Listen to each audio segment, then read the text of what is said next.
नमस्ते। आज हामी एआई अर्थात् आर्टिफिसियल इन्टेलिजेन्स भनेको के हो र एआई किन सबैभन्दा ट्रान्सफर्मेटिभ र इन्फ्लुएन्सियल टेक्नोलोजी हुँदैछ भन्ने विषयमा कुरा गर्नेछौँ। एआईलाई मसिन इन्टेलिजेन्स भनेर पनि भनिन्छ। ह्युमन इन्टेलिजेन्स अनुसार टास्कहरू गर्न केपेबल कम्प्युटर सिस्टमको डेभलपमेन्ट गर्नुलाई आर्टिफिसियल इन्टेलिजेन्स भनिन्छ। अझ सिम्पल भाषामा भन्नुपर्दा आर्टिफिसियल इन्टेलिजेन्स भनेको कम्प्युटरलाई आर्टिफिसियल ब्रेन दिनु हो। Google search, Bing search, Cortana, Siri र युट्युबको मुभी रेकमेन्डेसन्स जस्ता टेक्नोलोजीहरू एआई बेस हुन्। एआई सिस्टमहरू लर्निङ, प्रब्लम सल्भिङ, पर्सेप्सन र डिसिजन मेकिङ गर्ने जस्ता ह्युमन कग्निटिभ प्रोसेसहरूलाई रिप्लेस गर्न डिजाइन गरिएको हो। अब हामी एआईको दुईवटा टाइप्सको विषयमा डिस्कस गर्छौँ। फर्स्टमा छ न्यारो एआई। न्यारो एआईलाई विक एआई पनि भन्ने गरिन्छ।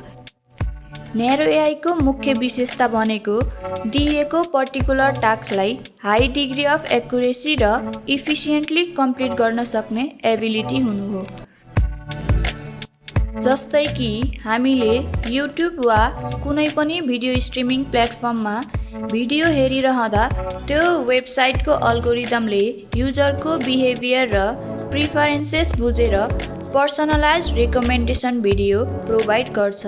यो सबै न्यारो एआईले पोसिबल भएको हो। त्यस्तै गरी Cortana, Google assistant, Siri, image recognition software आदि पनि न्यारो एआईको इक्जाम्पलहरू हुन्।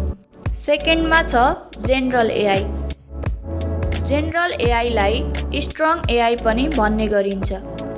मानिसले जस्तै विभिन्न सिचुएसनलाई बुझ्ने, सिक्ने र त्यही अनुसार काम गर्न सक्ने एबिलिटी जेनरल एआईमा हुन्छ। यसको मतलब जनरल एआईले मल्टिपल टास्क गर्न सक्छ। जस्तै कि कुनै पनि एआई जनरल एआई हुनको लागि त्यसमा निड्स, इमोसन्स, थट प्रोसेस र बिलिफ रिड गर्न सक्ने एबिलिटी हुनुपर्दछ।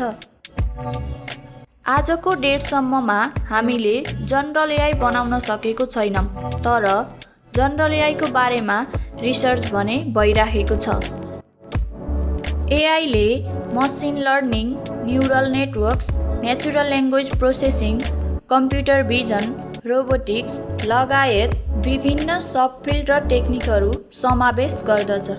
यी टेक्नोलोजीहरूले एआई सिस्टमहरूलाई ठुलो मात्रामा डेटा प्रोसेस गर्न, प्याटर्नहरू पहिचान गर्न, एक्युरेट वेदर फोरकास्ट गर्न र बढ्दो एक्युरेसी र इफिसियन्सीका साथ कम्प्लेक्स टास्कहरू गर्न क्यापेबल बनाउँछ। आशा छ तपाईहरूलाई यो भिडियो इन्फर्मेटिभ भयो होला। यस्तै भिडियोहरूको लागि हाम्रो च्यानललाई सब्स्क्राइब गर्नुहोला र यो भिडियोमा लाइक, कमेन्ट र सेयर गर्न पनि नबिर्सिनुहोला।